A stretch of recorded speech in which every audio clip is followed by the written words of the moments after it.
Aneen. Hello again, and welcome back to our web series on Indigenous mental health. If you've been following and find the series useful or helpful, go ahead and take a moment to follow us, like us, and subscribe so you don't miss out on newly released videos. With that out of the way, I want to introduce the next topic in our series, anger. Firstly, I want to talk a little about what anger is and how it functions. Based on cognitive behavioral theories of emotion, there is a bidirectional relationship between thoughts, feelings, and behaviors or actions. If we have a thought, it can make us feel a certain way, and that will lead us to act in a specific manner. While we tend to consider that thoughts happen first, there is a general relationship between these things, and any of the three might come first and trigger the rest to follow. Anger is an emotion we often experience in reaction to some event. You may have heard anger referred to before as a secondary emotion. This means that we tend to experience anger in response to some other emotion. For example, if someone hurts our feelings, that hurt is sometimes expressed as anger. If we are anxious, it can come out as anger. In this way, anger is an emotion secondary to some primary feeling. For some people, anger can feel as though they are more in control of the situation, which reinforces it in future similar situations. How we respond to our anger is influenced by a number of different factors, but most especially by what we have learned about anger from our families as children in regard to how it was talked about and how we observed it. If you think back, you can probably identify some key responses to anger that members of your family have displayed. Did they have outbursts? Yell? Maybe slam doors? Or maybe it was even bigger and scarier than that, with the throwing of objects or physical violence. Some people shut down and stop communicating. Was the silent treatment common in your household? Some people withdraw when they are angry. All of these different reactions will influence how you grow and respond to anger yourself. And as grown-ups, we too influence our children in their anger responses. If you remember from previous videos about depression and anxiety, the amygdala is a pretty central brain structure that is related to the experience and expression of emotion.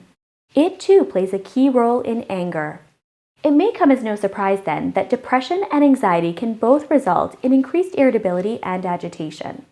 If someone or something triggers our anger response, which particularly in relation to anxiety can be considered the fight response, two key hormones are released in the brain, adrenaline and testosterone.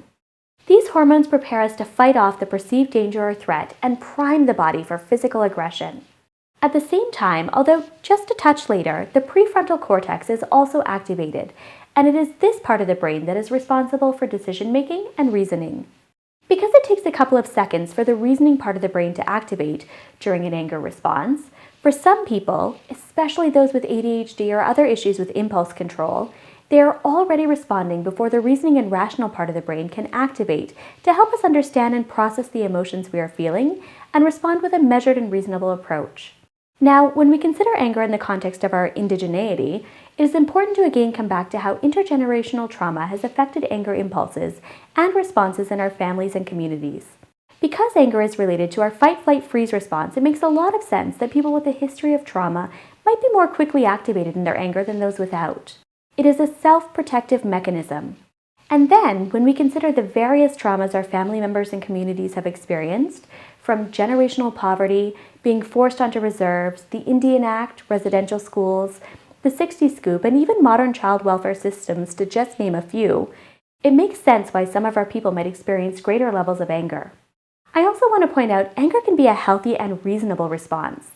If there is consistent harm from the same source, anger activates us to take measures against that harm, and this is a healthy and helpful response. Knowing why we have anger is one way we can start to refocus our anger responses in healthier and more effective ways. Another important way to begin to do that is by recognizing our anger signs. Anger signs can include things like your mind going blank, you can't even think clearly, flushing of the face, your cheeks feeling hot and red, feeling hot or sweating, tensing of the muscles, clenching your fists, tight jaw, that sort of thing, crying, becoming aggressive, rapid breathing or heart rate. In teaching my 5-year-old about her anger, we call this angry heart. Angry, blamey thoughts like, what a jerk, scowling face, nausea or feeling sick to your stomach. These are some of the ways that you might experience anger in your body, or you might have other signs that your anger is building. Try tuning into your body and see if you can start to find some patterns to your own anger responses. The saying, "Prevention is worth a pound of cure," is particularly true with anger. If we can begin to recognize our warning signs and take actions to prevent the outburst or release of anger, especially if we tend to have unhealthy anger expression, then we can improve our overall well-being and our interactions with others. I want to share some simple strategies that might help you in your journey with managing anger. And of course, if you feel that your anger is out of control, it is important to access resources that can help you to cope, like therapy with a trained professional. As a kid, I was often told to count to 10 when angry. I never did.